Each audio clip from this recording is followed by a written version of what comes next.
मोदी के 10 साल किए हुए काम जो है वो कम पड़ गए, जो आपको यहाँ तक आना पड़ा। हम नहीं बर्दाश्त करेंगे। तो मतलब देश में अदालतों की, पुलिस की कोई जरूरत नहीं है, हम आपस में एक दूसरे को जवाब दे देंगे, वो हमें गाली देगा, हम उसे गाली देंगे। मैडम मैं तो बहुत देशभक्ति वाली हूँ। मस्त जोक मारा। जहाँ 75 वर्षों में 72 सिर्फ एयरपोर्ट थे, उसको 150 नंबर लाने के लिए मोदी जी ने काम किया। तो यही बात है, आपने चुनाव प्रचार में क्यों नहीं कही? कहाँ आप अकबरुद्दीन ओवैसी के 11 साल पुराने बयान का जवाब देने में लग गई? जब पाकिस्तान के इशारों पे देश नाच रहा था कांग्रेस की सरकार में, तब आपने ये प्रश्न क्यों नहीं किया? क्योंकि मुझे कभी ऐसा लगा नहीं कि पाकिस्तान के इशारे पर हमारा देश चल रहा है। की बार अमरावती में क्या खिलेगा? अमरावती से भाजपा की नवनीत राणा चुनाव हार गई हैं। मत रो मेरे दिल।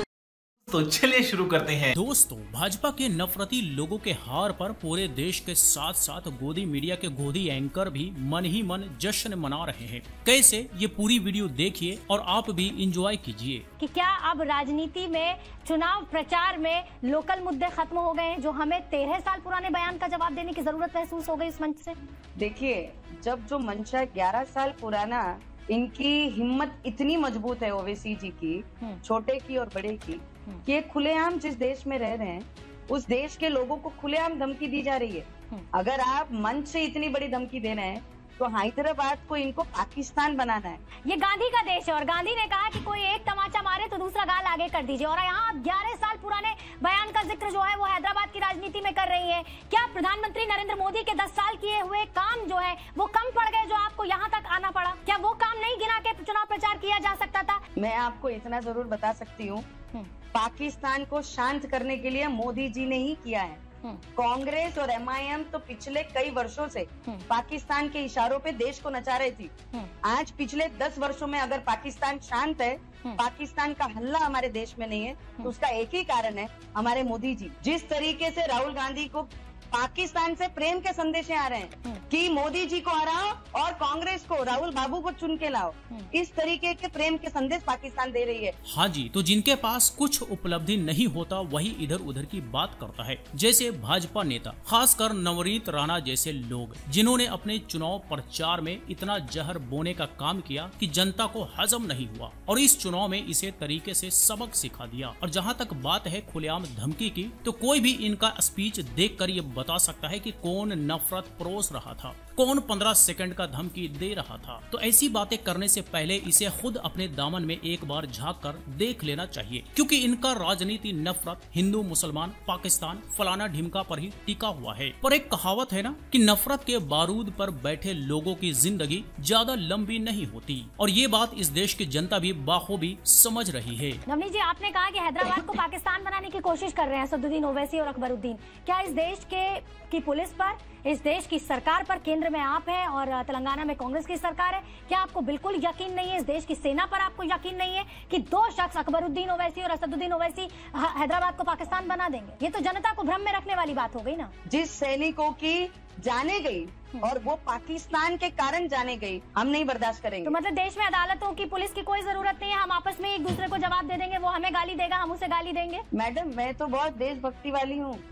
मैंने तो बहुत सरल तरीके से कहा है, हम तो भगवान के भक्त हैं, हम उन्हें मान के इस क्षेत्र में आए हैं, लोगों की सेवा करने आए हैं। तो मुझे लगता है हम धमकियों से नहीं डरते। जहाँ 75 वर्षों में 72 सिर्फ एयरपोर्ट थे, उसको 150 नंबर लाने के लिए मोदी जी ने काम किया। तीसरे स्तर पे देश को लाना है तो मोदी जी को ही फिर से एक बार आप कितनी बढ़िया बातें कर रहे हैं। तो यही बातें आपने चुनाव प्रचार में क्यों नहीं कही? कहाँ आप अकबरुद्दीन ओवैसी के 11 साल पुराने बयान का जवाब देने में लग गई? क्योंकि आपको ये लग रहा था कि अगर मैं अकबरुद्दीन की बात करूंगी तो ध्रुवीकरण होगा। मैंने सब गिनवाए मैडम, आपने सुने नहीं होंगे। जब पाकिस्तान के इशारों पे देश नाच रहा था कांग्रेस की सरकार में, तब आपने ये प्रश्न क्यों नहीं किया? क्योंकि मुझे कभी ऐसा लगा नहीं कि पाकिस्तान के इशारे पर हमारा देश चल रहा है। हम कभी इतने कमजोर हुए ही नहीं नवनीत जी, तो इसलिए मुझे कभी ऐसे सवाल पूछने की जरूरत नहीं पड़ी। तो जी ओवैसी साहब को टारगेट करते हुए हैदराबाद को पाकिस्तान बनाना, पाकिस्तानी प्रेम की बात कर रही है, जो कि ना कभी ऐसा था और ना कभी होगा। लेकिन इनकी मजबूरी और लाचारी देखिए कि किस तरह से जनता को भ्रम में रखने की कोशिश कर रही है। यही इनकी कथित देशभक्ति है। लेकिन जनता इनके झांसे में आने के बजाय हैदराबाद हैदराबाद और अमरावती दोनों जगह से इन्हें बाहर का रास्ता दिखा दिया। आगे देखिए कि कैसे हैरान करने वाली बात ये कह रही हैं कि इंडिया पहले पाकिस्तान के इशारों पर नाचता था। बताइए ऐसी ऊल जुलूल बातें भला कौन करता है? वही करता है जो बहुत ज्यादा डरा हुआ हो, मतलब कुछ भी। और ये कह कौन रहा है? वही जिसे राजनीति में आए जुम्मा 8 दिन नहीं हुआ, इसलिए जनता ने इनका सारा अहंकार चूर चूर कर दिया। मीन्स इनके देश हित और जनहित के मुद्दे कभी होते नहीं, और जब कोई इस पर इनसे सवाल पूछ लेता है तो बौखला जाती हैं कि तब आपने सवाल क्यों नहीं पूछा था। अरे तब की छोड़ो, आज की बात करो, पर ये करेंगे नहीं। ये इनकी बहुत पुरानी फितरत है, और इनकी ही नहीं बल्कि इनके पार्टी के बड़े बड़े नेताओं की भी ऐसी ही फितरत है। मैं आपको ये बता सकती हूँ, कोई अगर आस्था पे बात करेगा मेरे तो उसे जवाब जरूर दिया जाएगा। ठीक है। की बार अमरावती में क्या खिलेगा? अमरावती से भाजपा की नवनीत राणा चुनाव हार गई हैं। और मैं ये जो मजा है हिंदुस्तान के हर व्यक्ति को देना चाहता हूँ।